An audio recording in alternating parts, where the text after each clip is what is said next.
Well, let me start welcoming the gentlemen of the press and to update you on where my certificate is and the challenges that I'm facing not getting my certificate of return. Last week, I wrote a letter to INEC officially for the first time myself, informing INEC about their wrongdoings and illegal actions taken by INEC to withhold my certificate on mere allegation of duress, which was never founded. Neither was there any committee set up to investigate the matter. So INEC on their own believed the reports by the returning officer without investigating the authenticity of such allegation. So there was no issue of fair hearing at all to have asked me whether I actually committed the offense that the person alleged. But what is important here is that INEC doesn't have the power to withhold the certificate of return, having declared a result, because both the certificate of return and the declaration is just one subject matter. Just the other one is a ceremonial lesson, because the result has been declared. That's what, and some of the activities that have been taking place since the seizure of my certificates, it became obvious that INEC chairman was up to a game with the chairman of APC, who are being used as the people to frustrate my coming to the Senate. And this is politically motivated. And I've given enough time that INEC might correct themselves and do what they needful and issue me my certificate of return. But all to no avail. So as to buttress the point more, even just after issuance of this letter to INEC, many things have happened within the week. For instance, INEC that made a submission to the tribunal in Owerri has gone back requesting I want to withdraw the submission they have made, because the submission they made was defending the declaration by INEC, which is normal that INEC ought to defend their declaration. But because that submission was seen to be in my favor, INEC has gone back to say that they will withdraw the submission, which is also out of time. Now, they went through an affidavit by the head of legal department, one Mr. Lekwa, who made a submission, had now gone back to say he wants to withdraw. And reliably, I was informed that he was under threat by one Festus Okoye, who have threatened to sack him from INEC if he does not withdraw that. So there's a huge threat now going on in INEC to sack the gentleman for reason for not doing the wrong thing or being part of the script. And I'm sure, for some reason, they might have forgotten to inform him to do the wrong thing. Because the gentleman, if they have informed him to do the wrong thing, would have done that. So he went believing that he's defending INEC the normal way they should. So that's where it is. And Festus Okoye, who is the publicity man, is a person being used as the hatchet man now to do this right now, in line with the game being played by national chairman and national chairman of APC. So that is exactly what is happening. And surprisingly, again, to also protest the point, the APC national chairman also have gone to Imo, the tribunal again, asking to withdraw the matter which APC had filed defending the victory of APC at the Senate. Just what INEC is doing is what APC is doing. So this helps you that But there's a game going on, and to do that. But my question is, I wonder what they will do with the certificate. If they don't give me the certificate, who will give it to? Maybe they will give it to Festus Okoye, because Festus Okoye is from my senatorial zone. Maybe they should give him the certificate. But what these gentlemen are doing is presenting INEC as a lying organization. And that is dangerous for our democracy. Because as it stands right now, the image of INEC is bastardized for this single act. And they're setting a very bad precedent. So what that means is that tomorrow, somebody can withhold the result of anybody because you don't like his face, or because if you feel he's going to politically challenge you in future. And so you do all that. And we're watching. But so it is rather something very, very, very, very, very, very funny to see this happening in our own time and generation. This is what's happening now is like what could happen in the primitive days. Not now, in this modern world.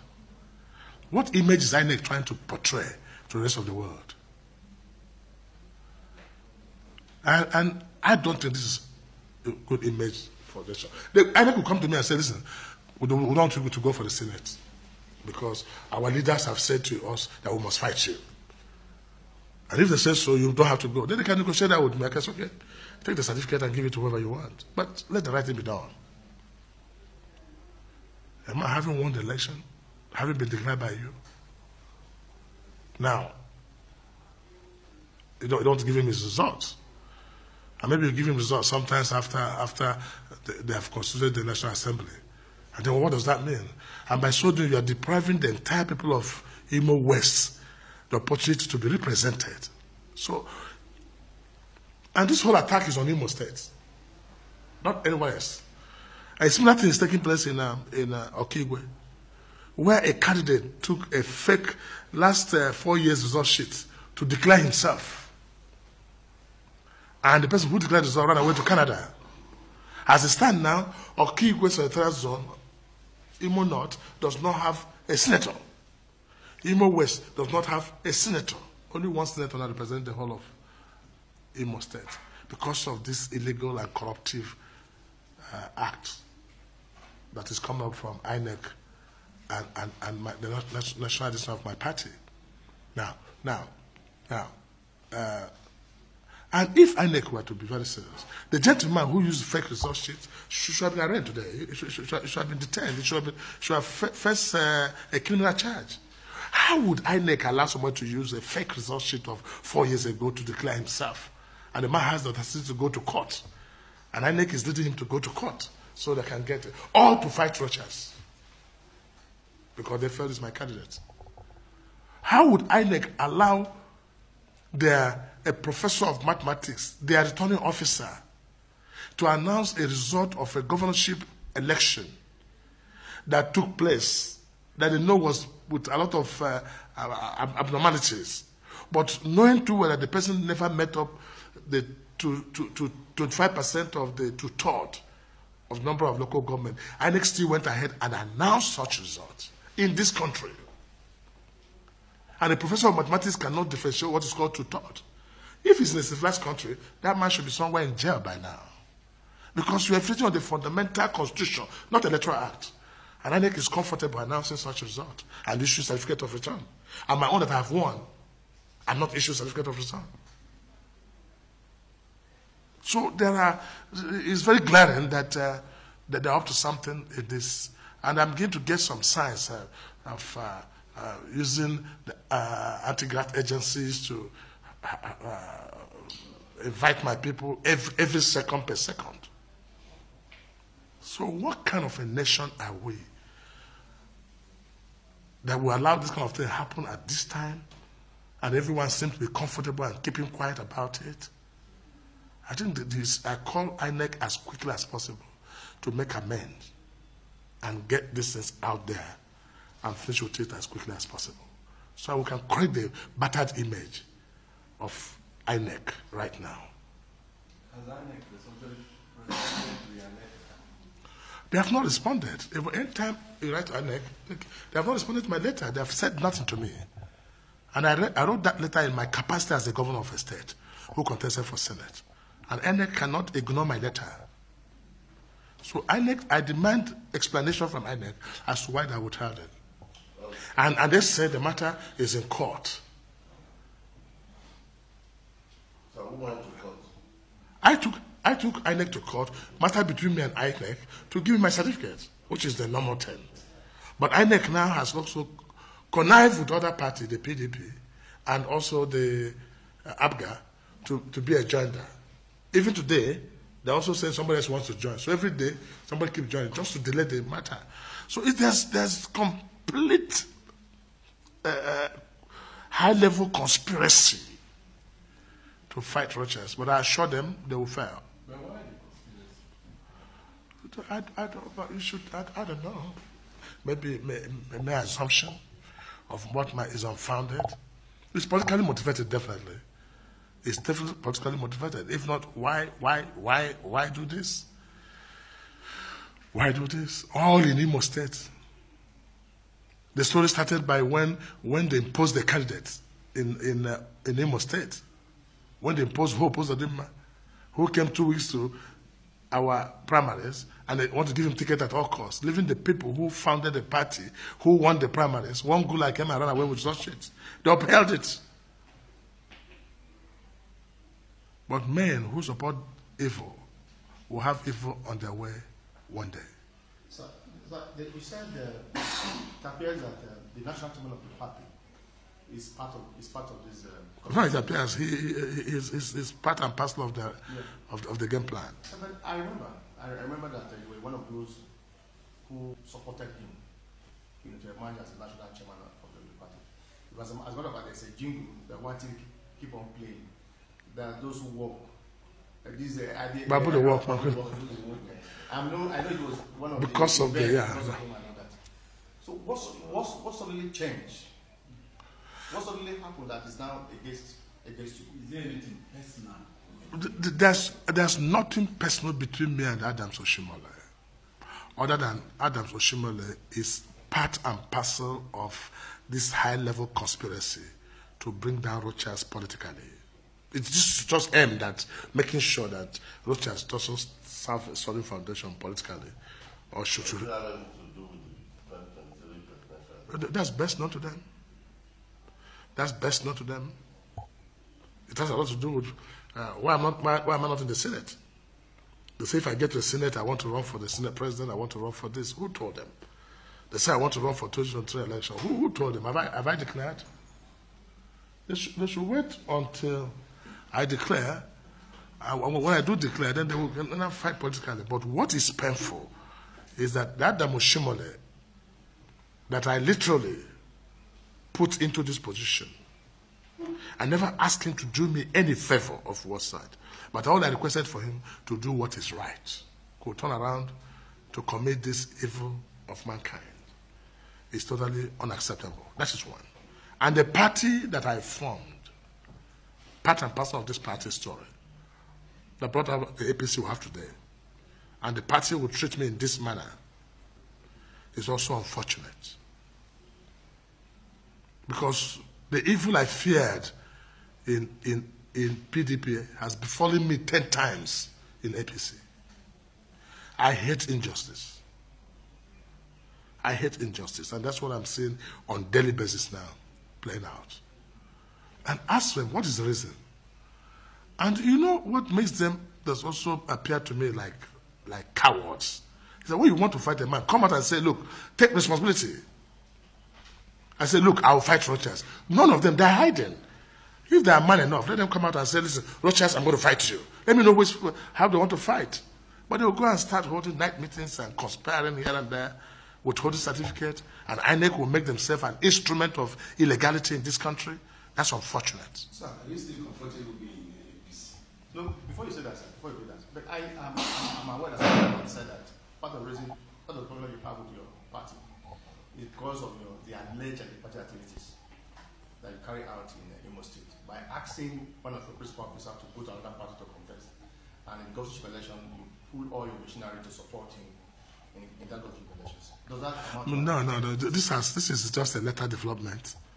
It has been on. You forgot there was a primary. If you forgot, there was even a Congress where the then organizing secretary is also ran away with the ballot boxes and the police commissioner was involved and later transferred. These are later developments. It's just a conspiracy line. It's just a booklet that is open page by page on a daily basis. That is what's happening. So that has nothing to do with it at all. You forgot that Gulak even came and ran away with the result sheets. I mean, you guys have forgotten all these stories at this short time. Gulak ran away with the result sheet. Never came, ran away by 4 o'clock and said, election is finished. We had the result sheet. The secretary were there and all the people. They confirmed who won the election. That's part of the conspiracy. These are later developments. It's not about anti-party. It's about anti-party. The Excellency, I recall that you met with the president on this matter on like 2 occasions. How come there's no solution? No intervention from him or the party. Well, I saw the president, and what took me to see the Mr. President was entirely a different thing. I didn't want, because I believe that this matter shouldn't be a matter that president should come in. To do what? And if you know President Muhammad Buhari, his person, he's not such a person who interferes with. Once he gives you a job to do your job, he doesn't want to interfere. At the end of it all, you make yourself good or bad. So I know his style, I know his person, and so I didn't want to belabor him with the issue of talk to this person, talk to this person. Of course, on what? On what is clear, right? What is clear, right? So these people doing these things, they are very close to the president. And there's this impression that the president is behind it. No, I don't think President Buhari is behind this. President Buhari is definitely not behind this thing. But if you know President Muhammad Buhari in his own style, then you know that that's his style. He will keep quiet and never say anything about some of these things until they prove themselves right or wrong. Now, if those behind it are very close to the president, can't he call them to order and say, look, my friend, don't do this because people will read different many stories? Can't the president call them to order? Well, I don't know if that is what is supposed to. Remember, this matter has to do with INEC. And INEC is perceived to be independent. And this way, if the president goes to talk to INEC, it is interfering with the independence of INEC. But those creating these problems have their way of reaching to INEC. So it's a completely listen. But listen, whether if Mr. President speaks or not, what is right is right. What is wrong is wrong. They didn't do the right thing. So now that you're in court, are you prepared to allow the court process to run out? Maybe get into the Supreme Court? I've just said these are all delay tactics. It doesn't matter. INEC at the end of it all cannot eat that certificate. They have to give it out. I have advised them. The only person who qualifies now to get that INEC result is Festus, the National Commissioner. But the same person has said that since you are because Festus, there is only a court that can give them order to issue it. No, he can't say that. He can't say that. That's what Festus said. Well, if he said that, that's why he's becoming very funny. He's very funny about it, because he's like the attack man for the whole show. He's the head man for the whole show. So since he's from Oluzo, and it's the one that I've been using from the INEC quarters and from those to be spokesman. That's the only person who qualifies to take the certificate. So give him the certificate. Because who else can they give it to? You can't give somebody who lost election. But Festus is not in charge of the legal department. So how they have another National Commissioner in charge of the legal department. But from developments, we're not kids there in this country. We know what's happening everywhere. If Festus can instruct, can threaten to sack a head of legal department for doing the right thing, then he must have assumed to himself some power in that place. So with all of this, do you still feel comfortable, like you rightly asked, remaining in the party APC? I'm in APC. I've never thought of leaving the party for now, and I have no reason because I want another platform of APC. No, because when you say the misfortune that you fear in PDP has fallen 10 times. So are you still comfortable remaining and allow the misfortune to keep multiplying? Yeah, but for now, where will I go to? I have to be in the APC. I formed the APC. Are you stranded? I'm not stranded. I'm not stranded. I'm not stranded. I'm in APC. I'm in APC, and I've not indicated any idea that I'm going to leave APC. Remember, on quote, the intention of these people is to frustrate me out of politics and out of APC. so they can have a field of play. But I'm saying, no, they can't have it. But all I advise this today is that let no institution, organization allow themselves to be used as an instrument to destroy somebody politically who has committed no offense. Have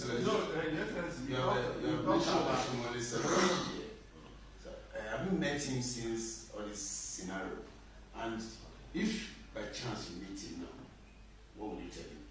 If I say something, Yes, if you meet I'll say nothing. We'll chat as usual.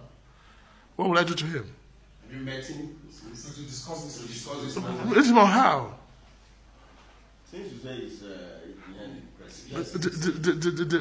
The last time I saw Oshimole, was when I went to Oshimole's office, and he sent his SSS man to insult me in his office before the governorship candidate of Akwa Ibom, the NDDC guy, who also reacted against the gentleman. And SSS was pushing me out as a governor from his office. So I've taken enough of insult from Oshimole and all those that are planning all this evil. In essence, you say that the EFCC is on the trail of All the anti-graft agencies, yes. Are you suspecting that they are part of this game, this conspiracy, or that they are fighting for others? Because what they said before, that before the election, they claimed that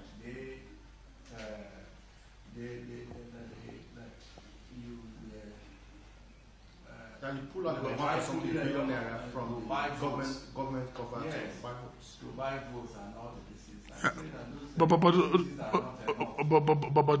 those are, first and foremost, if you think right and people reason well, if you want to withdraw 17 billion in this country now, it will take you 2 years to get 17 from all the banks in Nigeria. So these are frivolities. It doesn't reflect any practical realities. But anybody can send it against you, just find a way to attack you. And I'm saying that this agency should apply some reasonability in what they do. And nobody should be used as an instrument to fight anybody because of from political reason. If not, such institutions also will lose their credibility. So let's move away temporarily from the INEC issue. Now you are the chairman of the governors of the PDP governors. APC. Sorry, APC governors. Sorry. And there's frightening, unfolding security challenges in the country.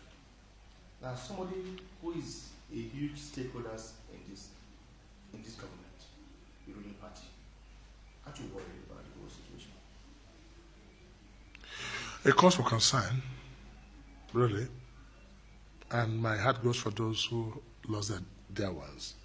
What's happening in Nigeria, we don't need it. We don't need such distraction, we don't need such bloodshed.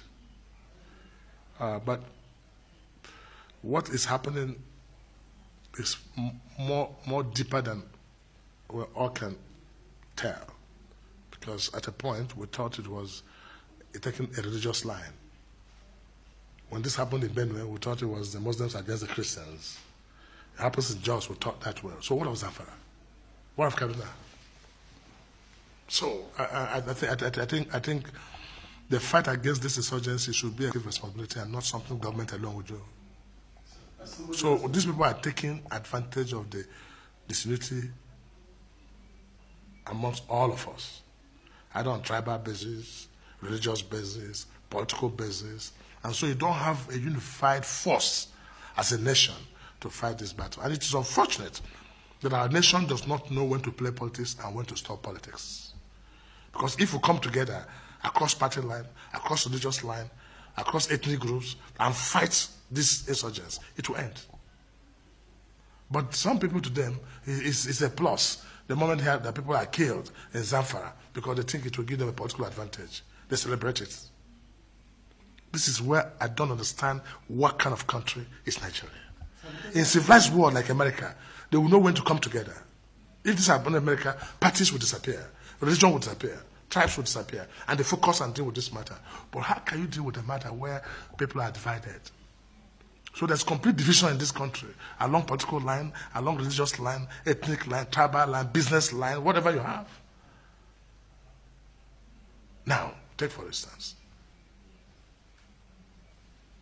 even the party as a party, if we are going to battle now, what's the strength the party will use to fight? It's so scattered. It's scattered because of a lot of injustices and what have you. So sometimes they make it look like a presidential thing, gentlemen. When somebody is hot, it's the nation that is hot. And it's not one man, it's not the president or the presidency. So we must begin to find a solution as a people, working together. Because these are human beings, these are not spirits that are fighting us. So they are traceable where they come from. So let me say something that you can easily, maybe just a follow-up. Now, as a governor of Imo State, if you hire a commissioner to work for you, and you set a target, and it's not achieving anything, you fire the person. Fire him, yes. So why is the president planning to go to fire service chiefs that are not working, that are not living up to their expectations in terms of security management? Well, you should also ask questions. You see, I just said the same thing. What if you fire the service chief and you bring another person, the same recording decimal, you bring another person, how many IGs have we fired in this country? No, for instance, how many IGs have we fired in this country over this issue? Who are the leading agency, first of all, to start with, before you bring in the army and navy? Sometimes it's not that. There are certain things we have to address first. Look, if you have a family, and I talk to you as a young man, if you have a battle now that is so strong, first and foremost, you make sure you tighten up your family. I'm able to fight this battle because I'm not at war with my wife or my children or my family. It will be more devastating if you don't have a family. So first of all, Nigeria should be a family to fight this battle, not appointing who is there, because the service chiefs are about a person. What if you remove the service chief? What's the guarantee that the new service chief will take care of the matter? So it's beyond that, gentlemen. It's beyond that. And if you know the person of President Mohammed Buhari, he gives you a long rope. Like kingdom come, prove yourself right or wrong. So on security issues. Yeah, but on security issues. But I have this question: what do you think? What's the guarantee that another service chief will change the situation? Without talking about the basics, I think there needs to be an orientation first in this country, an orientation completely of a unified force to fight this battle, because the battle is beyond what service chiefs alone can do. The battle is beyond what armed forces can handle. Because, first and foremost now, the fight against soldiers will transform itself now to business. Just like kidnapping. When it started in the Southeast, I'll give you an example how I sorted out this issue of kidnapping in Imo State. Remember, my state was the most notorious in 2011. Have you forgotten? No judges have cared to ask me, what did Rochas do to stop kidnapping? That's how to solve a nation's problem. And when I started fighting the insurgents, first of all, somebody that fixed something for the Rivers State government then was giving me a bill of 3.4 billion to set up gadgets, cameras to catch them when this would drone to go around. That was too scientific. But I knew I didn't have the money. And if I get that contract, I will not pay salary for 1 year. What did I do? It was simple. Vision. All the autonomous communities in Imo State, 600 something of them, I made the SS, chief security officers, and set up a community government council. So there's, after federal, state, local, I have a community government working in Imo State. And each of them is charged with responsibility to fight crime without arms. First of all, information is key. We lack adequate information on the activities of the Boko Haram and the kidnappers. If you don't have information, you'll be shooting in the dark and wasting arms, spending more money than you should. When I set up this community government council, it changed the story in Imo State. Within a few days, I began to see results. I developed what's called a black book. In my black book, they got me all the names of the criminals while protecting the traditional rulers. It became a personal matter between me and security agencies. Now information came. We even had to know about somebody who built up something in his roof where he disappears. And he's a kidnapper. So the day we led the operation to go and get the gentleman, the payloader was there. They said the man had disappeared. The man told us, even if the man disappeared, we should continue and bring down the house. As we do that, the man came out like a rat. Information. But I would have spent money, about 20 million, hiring army, police, allowance, overnight allowance, land siege. Meanwhile, the man is eating food upstairs there for 1 year. So information is not there. And that is the major problem of the nation's insecurity. As the chairman of APC government, the federal government is blocking the governors from having access to local government account. What is your take? Well, I tell you, the 3 tiers of government is a constitutional issue. And local governments are also one of the tiers of government. But if you look into other, there's no clear-cut arrangement as to how local government affairs are managed. Because it's still the state assembly that makes their laws and control the activities. So if you look at another side, the local government are actually a part of the state government. And if the local governments do not come together, what will be operating will be on recurrent expenditures. Take for instance, in Imo State, and I must say this proudly, that I know not of any state where the local government have achieved the much have achieved because of vision. Today, in my local government, they built a 200-bed hospitals, each in each of the local governments. We built 540 schools, primary schools in each of the world because of this arrangement. Now we have ICT center, and we have done over 1,000 kilometers of roads. Before I came in as a governor, there was no, I checked the local government achievement. All I saw was borehole and transformer, and renovation of health centers. So the funds of local government cannot impact on any major project unless there's a collective arrangement. But again, I think the idea of federal government or the FIU in this matter is because of the perceived corruption that takes place using the system.